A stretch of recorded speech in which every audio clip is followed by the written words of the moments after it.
This year, for my New Year's resolution, I made a promise to myself that no matter what happened, I would push myself to the very end of each project I took on.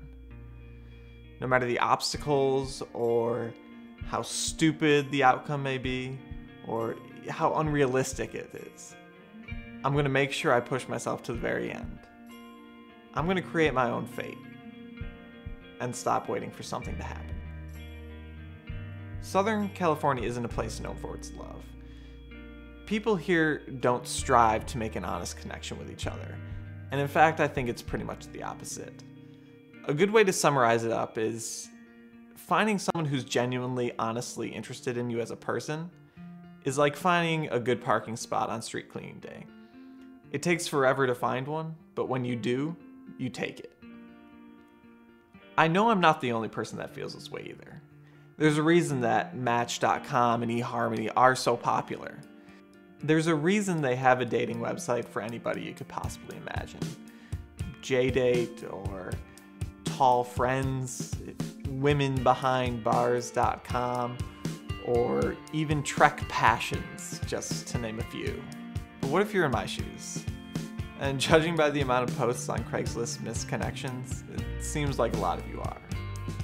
On a brisk Friday in December, I was heading home when a coworker asked me if I'd be interested in heading out later.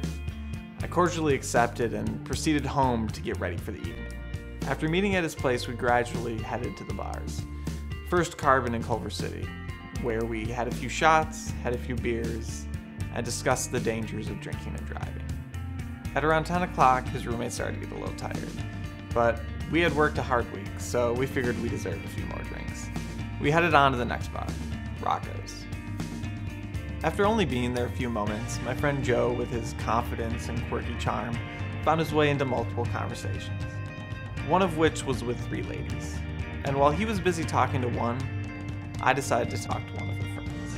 But whoever I had slipped into conversation with wasn't a normal barfly, and we became engrossed in each other's words. Towards the end of the night, as the lights came on, I remember watching her exit. As she walked away and left out the door, I remember wondering if our conversations were in fact meaningless. If I had only felt that she was invested because I was drunk. For a second I had lost hope, that she was just another girl at the bar. But then to my surprise it happened. Like something out of a movie, she re-emerged and made her way back into the bar, over to me. With her friends waiting, she asked me, "How do you want to do this?" As we had discussed previously in the night, a week earlier, my phone became entangled in my hands and carelessly dropped into a toilet, rendering it useless. I wouldn't have a new phone for 2 weeks. I came to the decision that I would call myself from her phone and leave myself a voicemail. When I got my new phone, I could check the voicemail, get her number, and return the call.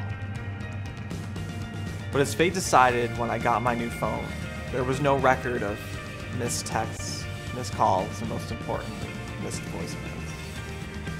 She and her number were lost in the binary code of technology. She was gone. But I came to the realization that I wouldn't give up, at least not without a fight. I'm not just going to shrug this off as another misconnection. It happened to me once before when I was 16 in Boston. And that girl still comes across my mind every once in a while, with the question of what if? After that experience, I vowed to myself never to let it happen again. And this is my chance to make things right, to do things differently.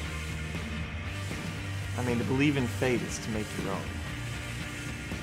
All I know is that we met at Rocco's. She's 22 years old, originally from Santa Clarita and now lives in Culver City.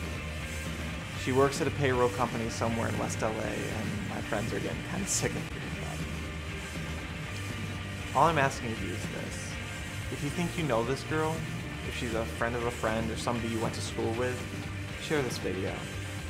Or if you have any idea of how I could find her, send me an email or leave it in the comments. I'm not giving up.